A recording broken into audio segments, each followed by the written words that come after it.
In the remote Oregon mountains where the trees knit so tightly they blot out noon, there's a place locals refuse to name. In 1903, near Crater Lake, only 300 people lived off timber and game, a settlement small enough to keep a secret and old enough to bury one deep.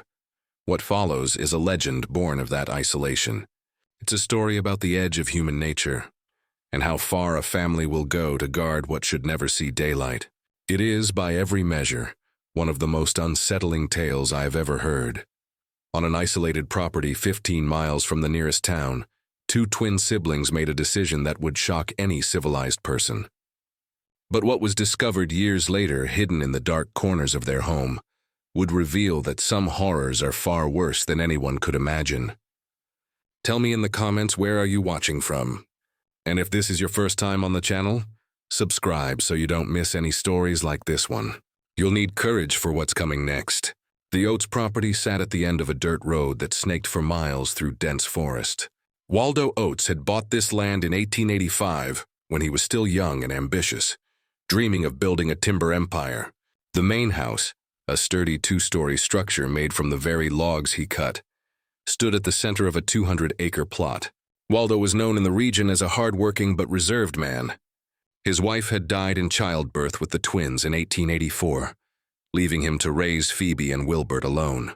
The nearest neighbors lived 3 miles away, and even then they rarely saw the Oats family in town. The family sustained themselves mainly from the sawmill that Waldo had built on the property, selling lumber for construction in the region. Phoebe and Wilbert grew up practically isolated from the outside world. They were pale children with almost white blonde hair and piercing blue eyes. From an early age, they demonstrated an unusual connection that made any visitor uncomfortable. They frequently finished each other's sentences and seemed to have a mutual understanding that dispensed with words. The family's isolation intensified after an incident in 1895 when Phoebe was 11 years old. During one of their rare visits to town, she had been ridiculed by other children due to her extreme paleness and shy behavior. Waldo, furious with the treatment given to his daughter, decided that the family didn't need outside society. From that moment on, visits to town became even more sporadic. When they turned 18 in 1902, Waldo began to notice behaviors that made him uneasy. The twins spent hours locked in the attic, and sometimes he found them sitting in absolute silence, just looking at each other. They had developed the habit of communicating through glances and subtle gestures, a silent language that completely excluded Waldo from conversations. The situation became even stranger when Waldo discovered that the twins had begun sleeping in the same room. When questioned, they simply responded that it was natural and that it had always been that way. Waldo, a simple and religious man, felt that something was wrong, but didn't know how to approach the situation. During this period, Waldo noticed that the twins had begun studying books left by their paternal grandfather, a man who had been considered eccentric by the community. The library included texts on genealogy, some old treatises on family lineages, and even some books on animal breeding that discussed basic concepts of heredity. In the winter of 1902, snow completely isolated the property for 3 months. During this period, the twins became even closer, spending entire days together without including him in their activities. They had established their own routine that seemed to deliberately exclude any external interference. When spring arrived and the roads became passable again, Waldo went down to town to buy supplies. It was then that the local merchant asked him about the wedding preparations he had heard about. Waldo was confused. There were no wedding preparations whatsoever.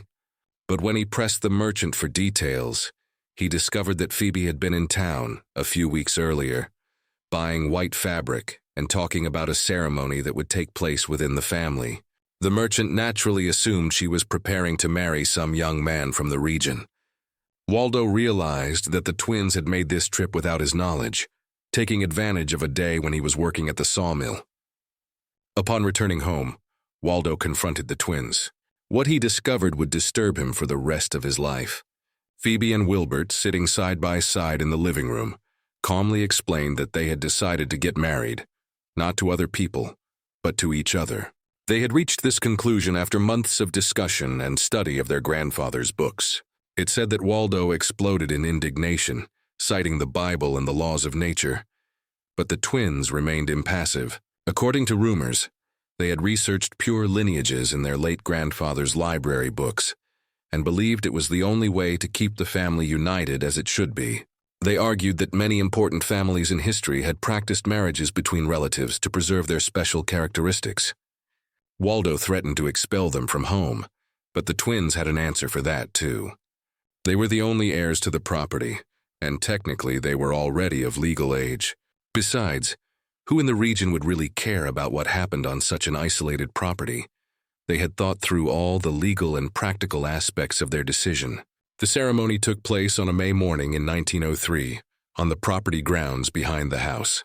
There was no pastor, there were no guests, just Phoebe, Wilbert, and Waldo, who was forced to serve as witness. The twins had discovered a legal loophole. Marriages performed on private properties away from authorities were difficult to contest, especially when all involved were adults. After the improvised ceremony, the twins moved to the main bedroom of the house. Waldo, deeply disturbed, began avoiding the house during the day, spending long hours at the sawmill. At night, he locked himself in his room and tried to ignore the sounds coming from upstairs.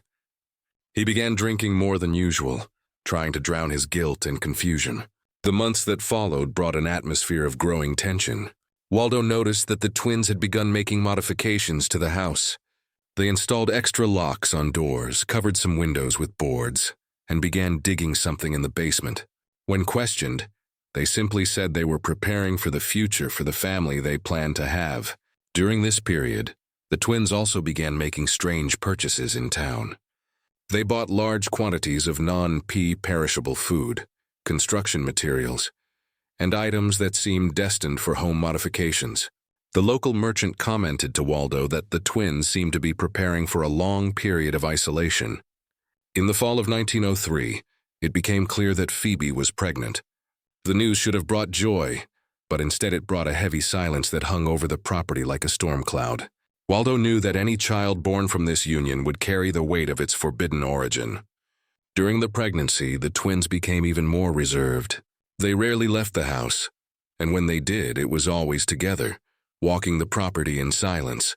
Waldo began to notice that they whispered constantly to each other, as if they were always planning something. The first child was born on a stormy night in March 1904. Waldo was awakened by Phoebe's screams, but when he tried to help, Wilbert prevented him from entering the room. The screams lasted for hours, followed by a silence that was even more disturbing. When he was finally allowed to see the child, Waldo understood why the twins had been so secretive. The baby, a girl, had visible deformities, extra fingers on her hands, and an unusual skull shape. But what shocked him most was the parents' reaction. Instead of sadness or concern, they seemed satisfied, almost fascinated by the child's unusual characteristics. They say Phoebe murmured something about the child being perfect, exactly as they expected. Wilbert just smiled, a smile that Waldo would never forget. Cold, calculating, as if everything was happening exactly as planned. In the following months, Waldo rarely saw the baby, whom the twins kept constantly in their room. When he asked about the child's health, he received evasive answers and looks that made him feel like an intruder in his own home. The second pregnancy came quickly, just 8 months after the first birth. This time, Waldo noticed that the twins seemed even more anxious, constantly whispering to each other and making notes in a notebook they always kept hidden. During this second pregnancy, something strange happened. Waldo began hearing sounds coming from the basement during the night. Not just construction noises, but something that sounded like a child crying. When he mentioned this to the twins, they simply explained that it was just winds passing through loose boards. The second baby was born in December 1904, during a blizzard that completely isolated the property. This time, Waldo wasn't even informed about the labor until everything was over. When he finally saw the child, a boy, he was surprised to discover that it appeared completely normal. No visible deformities, just a healthy baby. But there was something disturbing about how the twins reacted to this normal child. Instead of the satisfaction they had shown with the first, they seemed disappointed. It was as if the child's normality was a flaw in their plans, not a blessing. During this period, Waldo noticed that the twins had begun treating the two children completely differently. The first, with her deformities, received constant attention and meticulous care. The second, apparently normal, was frequently neglected, left alone for hours while the parents concentrated on the deformed child. It was during the winter of 1905 that Homer Mixon first appeared at the property. Homer was an experienced hunter who knew every trail in the mountains around Crater Lake. He had noticed smoke coming from the Oats chimney at strange hours at 3 in the morning, for example, and decided to investigate. Homer was the type of man who couldn't leave a mystery unsolved. He had served in the war against the Indians and had the confidence of someone who had faced real dangers. The isolated Oats property with its strange sounds and unusual schedules aroused his curiosity in a way he couldn't ignore. On the first visit, Homer was cordially received by the twins. They offered coffee and talked about the weather, but Homer noticed several strange things. First, he didn't see or hear any of the children, despite knowing that at least 2 had been born. Second, there was a strange smell in the house. Not exactly bad, but medicinal, as if something was being constantly disinfected. Even more disturbing were the twins themselves. Homer had known many couples in his life, but had never seen 2 people who behaved so coordinatedly. They frequently spoke almost simultaneously, as if they shared the same thoughts, and when one moved, the other seemed to automatically adjust. During the visit, Homer also noticed that the house had been significantly modified. Several windows had been covered with boards, new locks had been installed, and there was evidence of recent construction in the basement. When he asked about the modifications, the twins explained that they were improving the house to accommodate their growing family. Homer asked to use the bathroom and took the opportunity to explore the house a bit. It was then that he heard something that made him stop in the middle of the hallway. The unmistakable sound of a child crying coming from somewhere beneath his feet. But when he returned to the living room, the twins were conversing normally, as if nothing had happened. When Homer casually mentioned that he had heard a baby crying, the twins' reaction was immediate and disturbing. The smile disappeared from their faces simultaneously, and for a moment, Homer saw something in their eyes that made him instinctively take a step back. They explained coldly that he must have heard the wind, that these old houses make strange noises. Homer left the property that day with the feeling that he had stumbled upon something much bigger than simple family eccentricity. He had seen enough of life to recognize when something was fundamentally wrong, and everything about the Oats twins screamed danger. In the weeks that followed, Homer couldn't get the visit out of his mind. He began asking discreet questions in town about the Oats family. What he discovered only increased his concern. No one had seen the twins' children. Dr. Clarence Benson, when questioned, became visibly uncomfortable and quickly changed the subject. Homer also discovered that the twins had made several unusual purchases in recent months. Large quantities of lime, excavation tools, and strangely several yards of heavy rope. The local merchant mentioned that they always paid in cash and seemed anxious to complete their transactions quickly. During this period, Homer began observing the property from a distance during his hunts. He noticed strange patterns of activity, lights moving through the house at unusual hours, smoke coming from the chimney even during hot days, and occasionally figures moving around the yard during the early morning hours. Homer's curiosity turned into suspicion, and suspicion into determination. He decided he needed to discover what was really happening at the Oats property. As an experienced hunter, he knew how to move silently through the forest, how to observe without being seen. During this period, Phoebe became pregnant for the 3rd time in early 1905.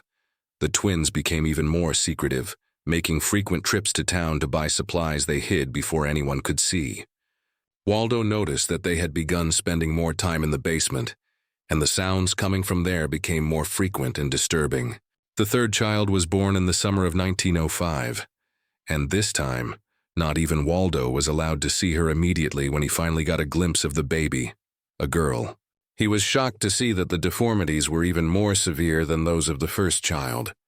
The child had visible breathing difficulties and clearly abnormal physical development.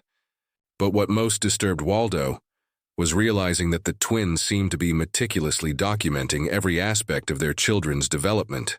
They made constant notes, measured parts of the baby's bodies, and discussed physical characteristics as if they were scholars observing specimens. During this period, Waldo also noticed that the twins had begun referring to the children not by names, but by numbers or characteristics. The first was the special one, the second was the failure, and the third was the improved one. This clinical and inhuman language deeply disturbed him. At the end of February 1905, Homer made his second and final visit to the Oats property. This time he didn't knock on the front door. Instead, he waited until dawn and approached the house through the trees, moving with the skill of someone who had spent decades hunting in the mountains. What Homer saw that night would change everything, but he never had the chance to tell anyone. Through a basement window that the twins had forgotten to completely cover, he witnessed something that made him question his own sanity. The basement had been divided into sections, and in each section there was evidence of occupation, small spaces that seemed to have been prepared to confine something or someone. Homer saw the twins moving between these sections, carrying food and water, as if they were caring for animals.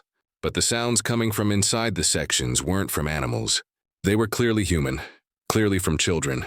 Homer realized with horror that the twins were keeping their own children confined in the basement, as if they were laboratory specimens. But Homer Mixon never left that property again. His absence was noticed 3 days later when he didn't show up for a planned hunt with friends. A search was organized, but they never found either Homer or any clue about what had happened to him. The only thing they found was his rifle abandoned in the forest about a mile from the Oats property. When questioned about Homer, the twins seemed genuinely surprised and concerned. They offered help in the search and expressed hope that he would be found safe and sound. Their performance was so convincing that initially no one suspected their involvement in the disappearance. But from that moment on, a dark legend began to grow around the Oats property.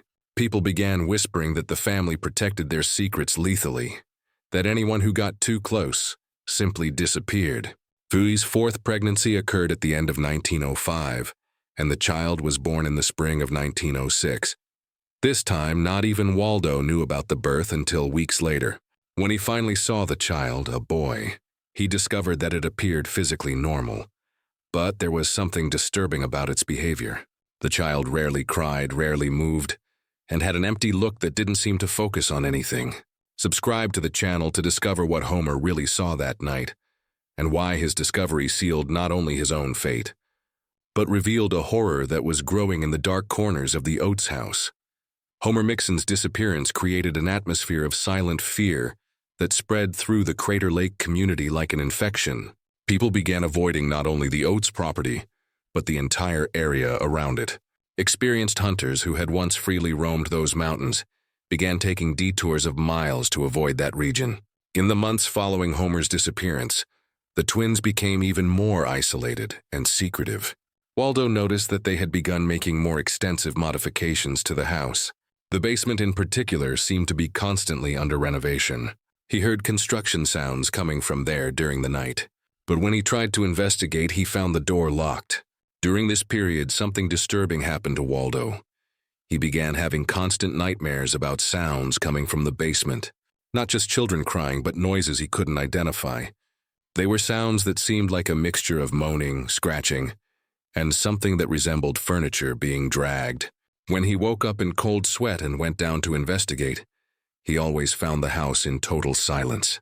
Waldo also began to notice that his own health was deteriorating. He was constantly losing weight, developed tremors in his hands, and had difficulty concentrating on work at the sawmill. The occasional workers he hired commented that he seemed haunted, always looking over his shoulder, as if expecting to see something terrible. Fui's fifth pregnancy occurred at the end of 1906, and this time Waldo noticed that the twins seemed especially anxious. They spent hours whispering to each other, making notes in notebooks they always kept hidden, and making frequent trips to town to buy mysterious supplies. Dr. Benson, who had avoided the property since Homer's disappearance, began receiving disturbing reports from people who passed near the area. A lumberjack claimed to have heard multiple children's voices coming from the property during an early morning. Some crying, others making sounds he described as not completely human. Another report came from a traveling merchant who had gotten lost during a storm and sought shelter near the property. He claimed to have seen Wilbert carrying something wrapped in sheets to the basement during the early morning, something that moved and made muffled noises. When the merchant tried to approach to offer help, Wilbert saw him and made threatening gestures for him to stay away. During this period, rumors began circulating about other minor disappearances in the region. The young shepherd who tended sheep in the mountains had disappeared for 3 days before being found wandering through the forest, apparently with no memory of what had happened. He constantly muttered about voices in the basement and children who shouldn't exist. The 5th child was born in the spring of 1907, and this time not even Waldo knew about the birth until much later. When he finally managed to see the child, a girl, he was shocked to discover that she had even more severe deformities than any of the previous ones. The child seemed to have basic survival difficulties and required constant care. Waldo occasionally heard crying coming from different parts of the house, but when he tried to locate the source, the twins always intercepted him and redirected him away from the area. They had become extremely territorial about certain sections of the house, especially the basement and some upstairs rooms. During this period, Benson made a disturbing discovery. While organizing his medical records, he realized there was a discrepancy in births registered in the region. According to his calculations, based on the pregnancies he knew Phoebe had had, there should be at least 5 children at the Oats property, but officially only 2 had been registered. Benson began considering the possibility that the twins were keeping these children hidden, for reasons that went beyond simple shame about the deformities. Perhaps they were conducting some kind of observation, using their own children as study subjects. The situation became even more sinister when Benson discovered that the twins had begun studying texts on heredity and human development. They had ordered books on anatomy, and even some treatises on hereditary characteristics from bookstores in distant cities. During this period, Waldo began to notice dramatic changes in the twins' behavior toward him. They treated him increasingly like a stranger on his own property, making important decisions without consulting him, and establishing rules about where he could and couldn't go. In 1808, Benson made a decision that would change the course of events. He decided he needed to discover the truth about what was happening at the Oats property, no matter the personal cost. He began planning a discreet investigation using his medical knowledge to try to understand what the twins were really doing. But Benson wasn't Homer Mixon.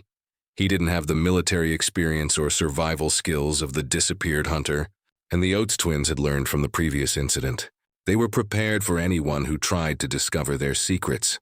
During this period, Waldo began to notice that his own position on the property had become precarious. The twins frequently whispered to each other when he was around, stopping abruptly when they realized he was listening. He began to suspect they were planning something regarding him.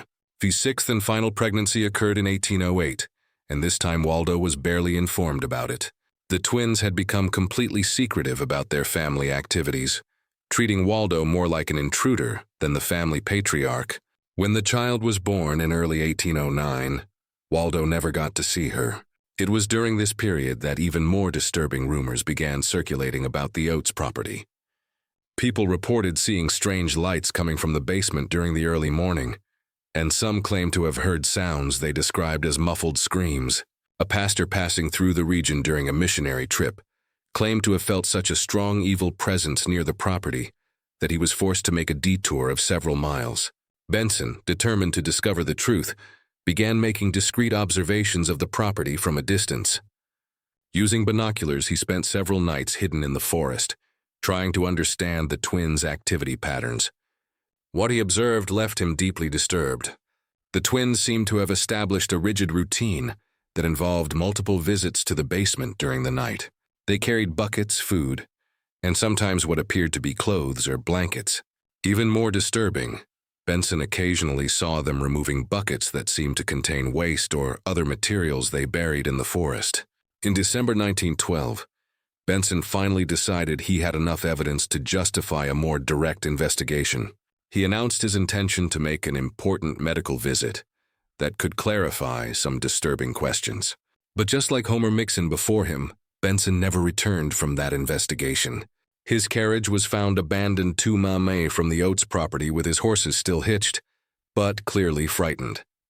His medical instruments were scattered on the ground as if he had run out in panic. But there was no sign of the doctor himself. When questioned about Benson's disappearance, the twins demonstrated the same convincing surprise they had shown with Homer. They offered help in the search and expressed genuine concern for the doctor's well-being. But those who knew them well noticed something different in their eyes, a cold confidence that hadn't been there before. With Benson's disappearance, the dark legend around the Oats property solidified. 2 people had disappeared after investigating the family, and now no one dared approach the property. Sheriff Schuyler Tucker had avoided the Oats property for 10 years. Like most people in Crater Lake, he had heard the rumors, felt the instinctive fear that surrounded that family, and decided that some stones were better left unturned. But in 1913, he had no choice. The pressure had begun early in the year, when families from other towns began asking questions about missing relatives who had passed through the region. Homer Mixon hadn't been the only one. In the past 8 years, at least 3 other people had disappeared near the Oats property. A traveling merchant, a government land inspector, and most recently Dr. Clarence Benson himself. The state governor had begun receiving letters from concerned families, and Tucker knew his own position as sheriff was at risk if he didn't take action. Additionally, the local community was becoming increasingly nervous. People refused to travel alone through the region, and some merchants had stopped making deliveries to the area. Tucker had also received reports of strange activity from people who passed near the property. A group of lumberjacks reported hearing screams coming from the direction of the house during an early morning. Screams they described as not completely human. Another report came from a hunter who claimed to have seen figures moving around the property yard during the night. In March 1913, Tucker finally mustered enough courage to obtain a search warrant alleging suspicion of criminal activity related to the disappearances. He knew he needed concrete evidence to justify invading private property, but the multiple disappearances provided sufficient legal basis. On the morning of March 15, 1913, Tucker rode to the Oats property, accompanied by 2 deputies and a county representative. It was a cold and foggy morning, and the property seemed even more sinister than he had imagined. The house, which had once been well maintained, now showed signs of deterioration. What most impressed Tucker was the absolute silence surrounding the property. There were no animal sounds, no birds singing, and even the wind seemed to avoid that area. It was as if nature itself had decided to keep its distance from what was happening in that house. The twins received the group on the front porch. At 29 years old, Phoebe and Wilbert still maintained their youthful appearance, but there was something different about them. Their eyes had a glazed, almost fanatical quality, and they moved with a coordination that was disturbing. Tucker noticed they seemed to have anticipated the visit, as if they had been preparing for this moment. When Tucker presented the warrant, the twins showed no surprise or indignation. Instead, they simply looked at each other and smiled, an identical smile that made Tucker feel a chill down his spine. It said that Wilbert calmly said, "They had been waiting for this visit for a long time." The search began on the main floor of the house. Tucker immediately noticed the extensive modifications that had been made over the years. Doors had been reinforced with metal bars, windows had been sealed, and there were heavy locks on practically every room. The house seemed more like a prison than a family residence. On the upper floor, Tucker found evidence of the twins' family life. There was a main bedroom where they clearly slept together, and several smaller rooms that seemed to have been used as nurseries. But what most disturbed him were the drawings on the walls, detailed anatomical diagrams, complex family trees, and schemes that seemed to map physical characteristics through generations. Tucker also found piles of notes written in the twins' identical handwriting. The notes documented physical and behavioral aspects of various children using clinical and inhuman language. The children were referred to by numbers and characteristics, not by names. It was in one of the upstairs rooms that Tucker made his first truly disturbing discovery. In a small, poorly ventilated room, he found a child of approximately 9 years old. The girl had severe deformities, atrophied limbs, distorted facial features, and clearly limited mental development. She was locked in the room with the door reinforced from the outside. The child appeared malnourished and frightened, making inarticulate sounds when she saw the strangers. Her clothes were dirty, and there was evidence that she had been kept in those conditions for a long period. The room had only a small window covered with boards, and the smell was nauseating. When Tucker confronted the twins about the locked child, they remained calmly impassive. According to reports, Phoebe explained that she was dangerous to herself and that confinement was for her own protection. Wilbert would have added that Tucker didn't understand the special nature of their children. Tucker ordered the door to be opened immediately, but when his deputies tried to approach the child, she began screaming. Not normal screams of fear, but sharp and piercing sounds that seemed almost animalistic. The child had clearly lost the capacity for normal communication. The search continued to the ground floor, where Tucker discovered that the kitchen had been partially converted into something that resembled an observation space. There were rudimentary instruments, jars containing unidentified liquids, and piles of detailed notes about physical development and hereditary characteristics. But it was when Tucker went down to the basement that he discovered the true extent of the horror that had been growing on the Oats property for almost a decade. The basement had been completely transformed into a series of improvised rooms, each with reinforced doors and small openings for ventilation. In the first room, Tucker found a boy of approximately 8 years old. Physically, the child seemed relatively normal, but when Tucker tried to talk to him, it became clear there was severe mental retardation. The boy just stared fixedly, making repetitive movements with his hands. The second room contained a girl of about 7 years old, with physical deformities similar to the child upstairs. She was in even worse condition, malnourished to the point of emaciation with open wounds on her wrists where ropes had cut her skin.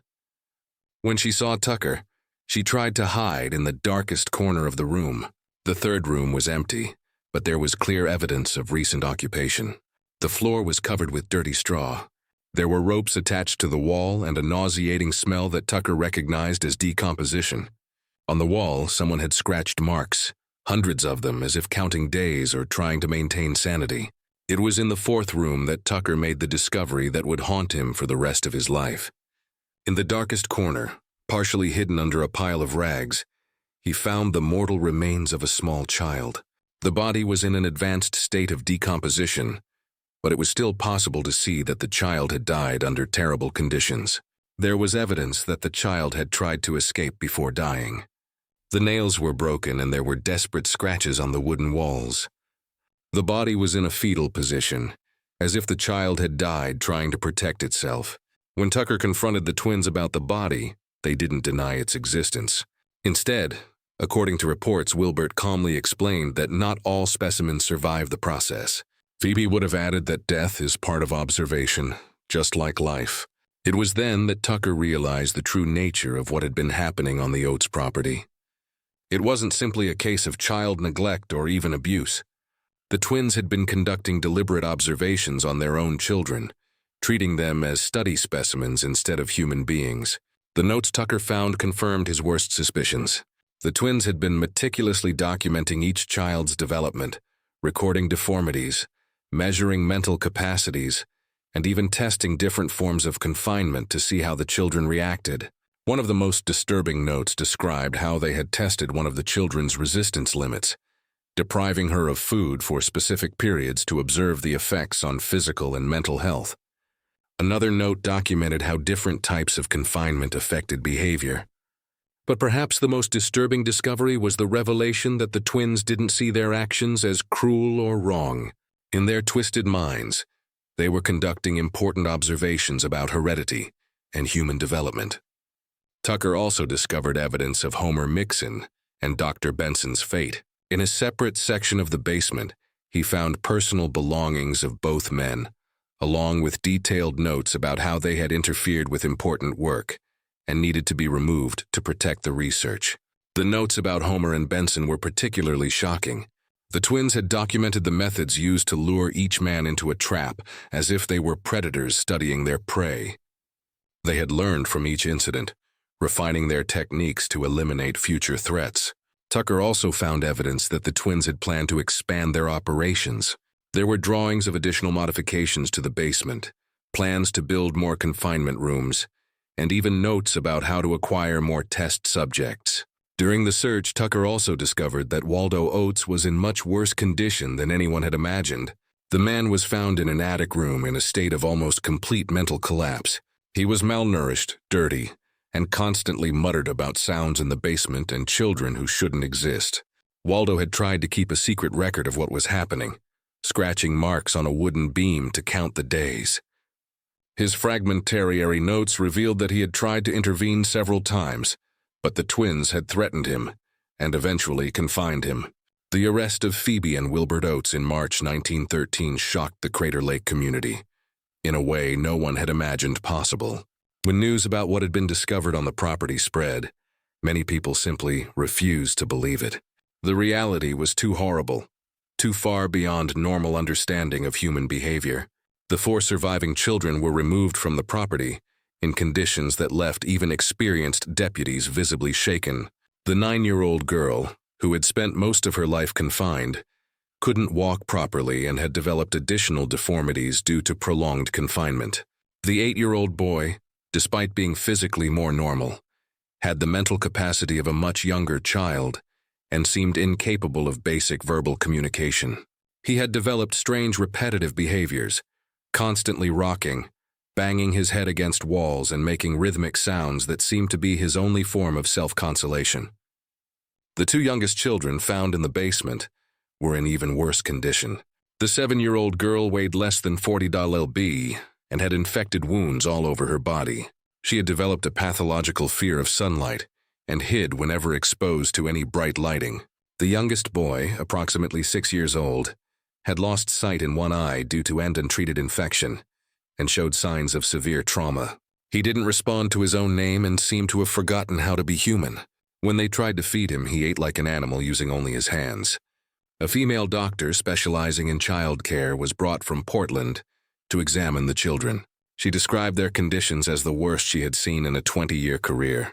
It was estimated that the children had been kept in captivity for years, possibly since birth. But perhaps more disturbing than the children's physical conditions was their behavior.